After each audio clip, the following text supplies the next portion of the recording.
Segundo Reis, capítulo 9, versículo 14, ao capítulo 10, versículo 31. Assim, Jeú, filho de Josafá, filho de Ninzi, liderou uma conspiração contra o rei Jorão. O rei Jorão havia estado com o exército em Ramote-Gileade, onde defendeu Israel do exército de Hazael, rei da Síria. Contudo, o rei Jorão tinha sido ferido na batalha e voltou a Jezreel para se recuperar dos ferimentos causados pelos sírios. Jeú disse aos homens que estavam com ele: se querem que eu seja rei, não deixem que ninguém saia da cidade e vá a Jezreel contar o que fizemos. Em seguida, Jeú subiu numa carruagem e foi a Jezreel, onde o rei Jorão se recuperava de seus ferimentos. Acasias, rei de Judá, também estava ali, pois tinha ido visitar Jorão.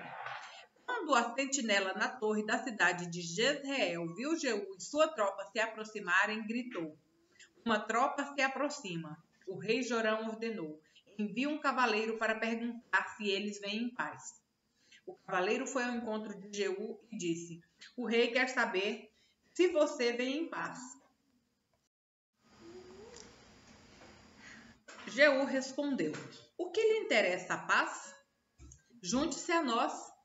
A sentinela informou: o mensageiro se encontrou com eles, mas não está voltando.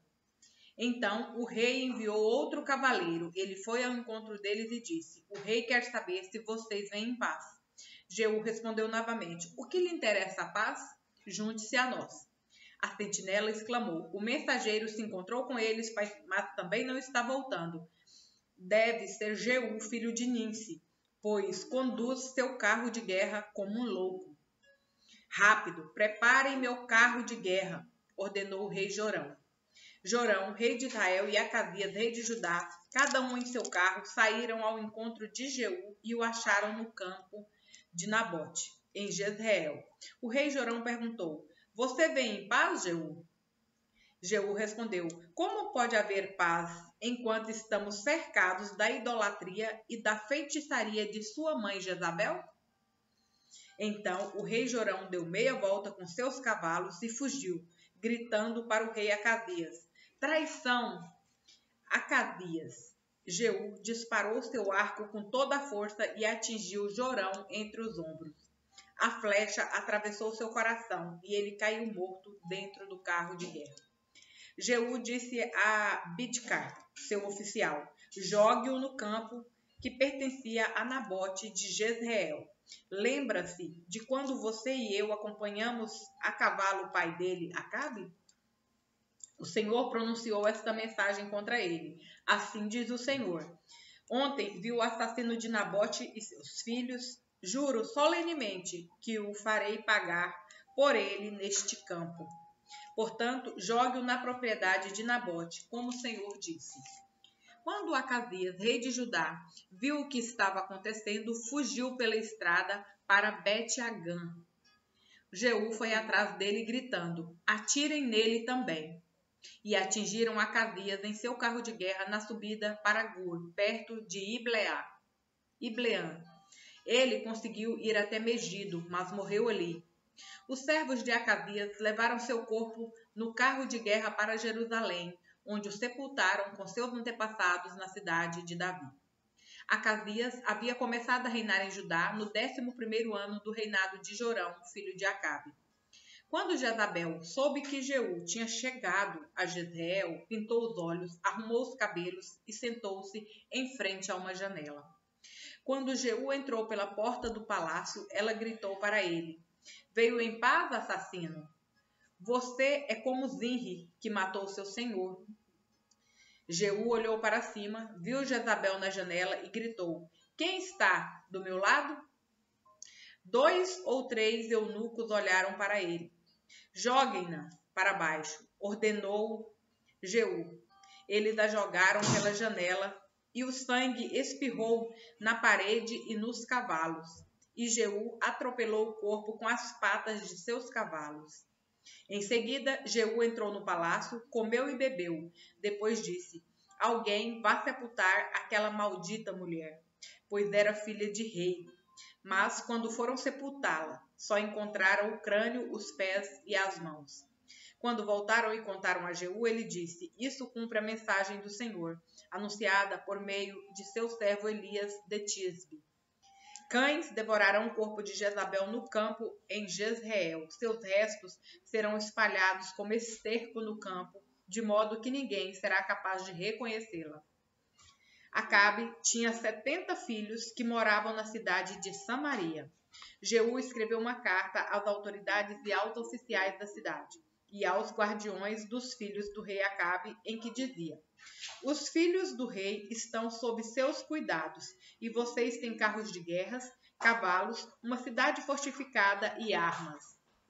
Assim que receberem esta carta, escolham para ser rei o melhor e mais capaz dos filhos de seu senhor, e preparem-se para lutar pela dinastia de Acabe. Eles ficaram apavorados e disseram: 2 reis não foram capazes de enfrentar este homem. O que podemos fazer? Então, os administradores do palácio da cidade, juntamente com as autoridades e os guardiões dos filhos do rei, enviaram esta mensagem a Jeú: Somos seus servos e faremos o que o Senhor ordenar. Não proclamaremos nenhum rei. Faça o que lhe parecer melhor. Jeú respondeu com outra carta: Se estão do meu lado e vão me obedecer, tragam-me as cabeças dos filhos de seu senhor a Jezreel, amanhã a esta hora. Os 70 filhos de Acabe estavam sob os cuidados dos líderes de Samaria, onde haviam sido criados desde a infância. Quando a carta chegou, os líderes mataram os 70 filhos do rei. Colocaram as cabeças em cestos e as entregaram a Jeú em Jezreel. Um mensageiro foi a Jeú e disse: Eles trouxeram as cabeças dos filhos do rei.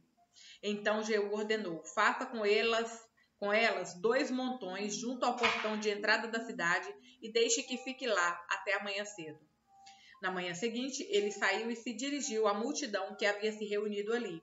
Vocês não têm culpa, disse ele. Eu conspirei contra meu senhor e o matei. Mas quem matou todos estes? Pode ter certeza de que a mensagem do Senhor a respeito da família de Acabe se cumprirá. O Senhor declarou por meio do seu servo Elias que isso aconteceria. Então, Jeú matou todos os parentes de Acabe que restavam em Jezreel e todos os seus oficiais mais importantes, seus amigos pessoais e seus sacerdotes. Nenhum descendente de Acabe sobreviveu. Depois, Jeú partiu para Samaria. No caminho em Bet-Eked, dos pastores, encontrou alguns parentes de Acasias, rei de Judá. Quem são vocês? Perguntou. Eles responderam: Somos parentes do rei Acasias. Vamos visitar a família do rei Acabe e da rainha mãe. Prendam-nos vivos, ordenou Jeú a seus homens. Eles os capturaram, 42 pessoas ao todo, e os mataram junto ao poço de Bet-Eked. Nenhum deles escapou. Quando Jeú partiu dali, encontrou Jonadab, filho de Recabe, que vinha falar com ele.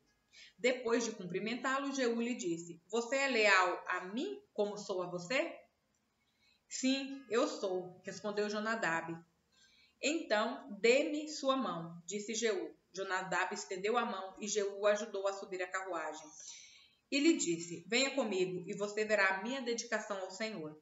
Jonadab foi com ele. Quando Jeú chegou a Samaria, matou todos que estavam ali da família de Acabe, como o Senhor havia anunciado por meio de Elias. Jeú reuniu todo o povo da cidade e lhe disse: A adoração de Acabe a Baal não foi nada comparada com o modo como eu o adorarei. Portanto, convoquem todos os profetas e adoradores de Baal e reúnam todos os seus sacerdotes. Todos devem vir, pois vou oferecer um grande sacrifício a Baal. Quem não comparecer será morto. O plano astuto de Jeú, porém, era destruir todos os adoradores de Baal. Então Jeú ordenou: prepare uma reunião solene para prestar culto a Baal. A convocação foi feita e ele enviou mensageiros por todo Israel. Todos os adoradores de Baal vieram e ninguém faltou. Encheram o templo de Baal de uma extremidade à outra.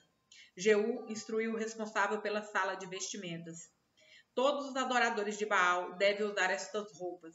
E as roupas foram distribuídas. Em seguida, Jeú entrou no templo de Baal com Jonadab, filho de Recabe. disse aos adoradores de Baal: certifiquem-se de que ninguém que adora o Senhor esteja aqui, mas somente aqueles que adoram Baal. Estavam todos dentro do templo para oferecer sacrifícios e holocaustos. Jeú havia colocado 80 homens do lado de fora do edifício e os avisado: se deixarem alguém escapar, pagarão com a própria vida. Assim que Jeú terminou de oferecer o holocausto, deu ordem a seus guardas e oficiais: entrem e matem todos. Não deixem ninguém escapar. Os guardas e os oficiais mataram todos e arrastaram os corpos para fora. Então os homens de Jeú entraram na câmara mais interna do templo de Baal. Levaram para fora a coluna sagrada usada no culto a Baal e a jogaram no fogo. Despedaçaram a coluna sagrada, demoliram o templo de Baal e o transformaram em banheiros públicos, como é até hoje. Desse modo, Jeú destruiu todos os vestígios do culto a Baal em Israel. Contudo, não destruiu os bezerros de ouro em Betel e Dan, com os quais Jeroboão, filho de Nebate, havia levado Israel a pecar. Ainda assim, o Senhor disse a Jeú: você fez bem em seguir minhas instruções e destruir a família de Acabe. Por isso, seus descendentes serão reis de Israel até a 4ª geração. Mas Jeú não obedeceu de todo o coração à lei do Senhor, o Deus de Israel. Não se afastou dos pecados que Jeroboão havia levado Israel a cometer. Atos, capítulo 17, versículos 1 ao 34. Então, Paulo e Silas passaram pelas cidades de Anfípolis e Apolônia e chegaram a Tessalônica, onde havia uma sinagoga judaica. Como era seu costume, Paulo foi à sinagoga e, durante 3 sábados seguidos, discutiu as Escrituras com o povo. Explicou as profecias e provou que era necessário Cristo sofrer e ressuscitar dos mortos. Esse Jesus que lhes falo é o Cristo, disse ele. Alguns dos judeus que o ouviam foram convencidos e se uniram a Paulo e Silas, bem como muitos gregos tementes a Deus e várias mulheres de alta posição. Alguns judeus, porém, ficaram com inveja. Reuniram alguns desordeiros e desocupados e, com a multidão, começaram um tumulto. Invadiram a casa de Jason em busca de Paulo e Silas para entregá-los ao conselho da cidade. Mas, como não os encontraram, arrastaram para fora Jason e alguns outros irmãos que os levaram diante do conselho. Gritavam: aqueles que têm causado transtorno no mundo todo agora estão aqui perturbando nossa cidade. E Jason os recebeu em sua casa. São todos culpados de traição contra César, pois afirmam que existe um outro rei, um tal de Jesus. Ao ouvir isso, o povo da cidade e o conselho se agitaram. Então os oficiais obrigaram Jason e os outros irmãos a pagarem fiança e depois os soltaram. Ao anoitecer, os irmãos enviaram Paulo e Silas a Bereia. Quando lá chegaram, foram à sinagoga judaica. Os judeus que moravam em Bereia tinham a mente mais aberta que os de Tessalônica e ouviram a mensagem de Paulo com grande interesse. Todos os dias examinavam as Escrituras para ver se Paulo e Silas ensinavam a verdade. Como resultado, muitos judeus creram, assim como vários gregos de alta posição, tanto homens como mulheres. Mas, quando os judeus de Tessalônica souberam que Paulo estava pregando a palavra de Deus em Bereia, foram até lá e criaram um alvoroço. Os irmãos agiram de imediato e enviaram Paulo para o litoral, enquanto Silas e Timóteo permaneceram na cidade. Os que acompanharam Paulo o levaram até Atenas e depois voltaram a Bereia com instruções para Silas e Timóteo irem ao encontro dele o mais depressa possível. Enquanto Paulo esperava por eles em Atenas, ficou muito indignado ao ver ídolos por toda a cidade. Por isso, ia à sinagoga debater com os judeus e com os gentios tementes a Deus e falava diariamente na praça pública a todos que ali estavam. Paulo também debateu com alguns dos filósofos epicureus e estoicos. Quando lhes falou de Jesus e da ressurreição, eles perguntaram: o que esse tagarela está querendo dizer? Outros disseram: parece estar falando de deuses estrangeiros. Então levaram Paulo ao conselho da cidade e disseram: pode nos dizer que novo ensino é esse? Você diz coisas um tanto estranhas e queremos saber o que significam. Convém explicar que os atenienses, bem como os estrangeiros que viviam em Atenas, pareciam não fazer outra coisa senão discutir as últimas novidades. Então Paulo se levantou diante do conselho e se dirigiu a seus membros. Homens de Atenas, vejo que em todos os aspectos vocês são muito religiosos. Pois, enquanto andava pela cidade, reparei em seus diversos altares. Um deles trazia a seguinte inscrição: ao Deus desconhecido. Esse Deus que vocês adoram sem conhecer é exatamente aquele de que lhes falo. Ele é o Deus que fez o mundo e tudo o que nele há. Uma vez que é Senhor dos céus e da terra, não habita em templos feitos por homens, e não é servido por mãos humanas, pois não necessita de coisa alguma. Ele mesmo dá vida e fôlego a tudo e supre cada necessidade. De um só homem ele criou todas as nações da terra, tendo decidido de antemão onde se estabeleceriam e por quanto tempo.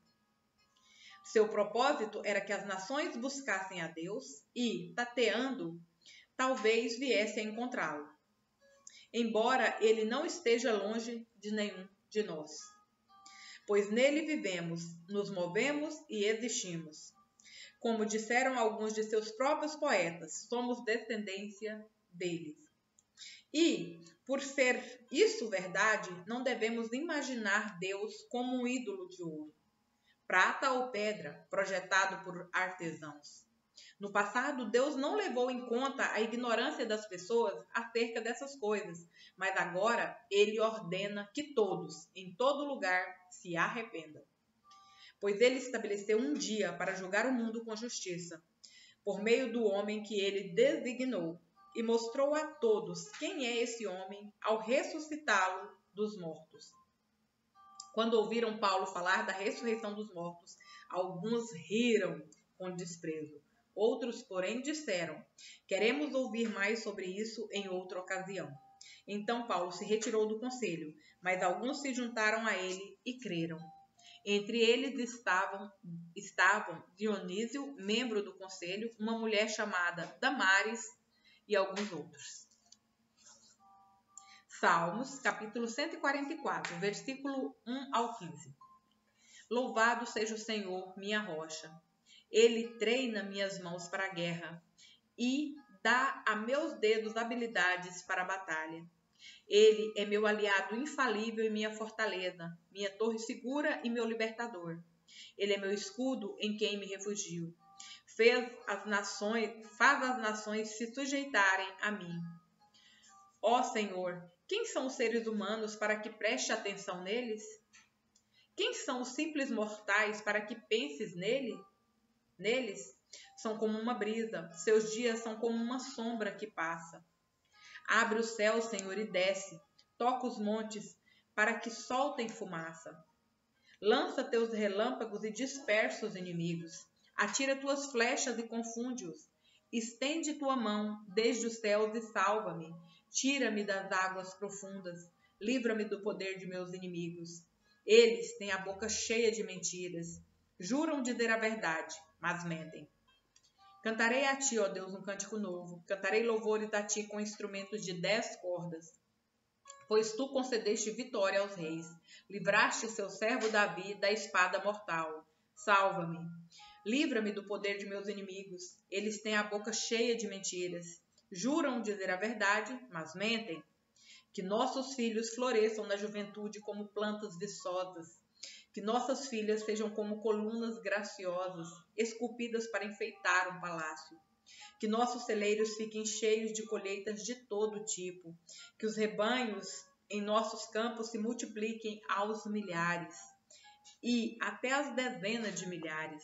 E que nossos bois fiquem carregados de alimentos.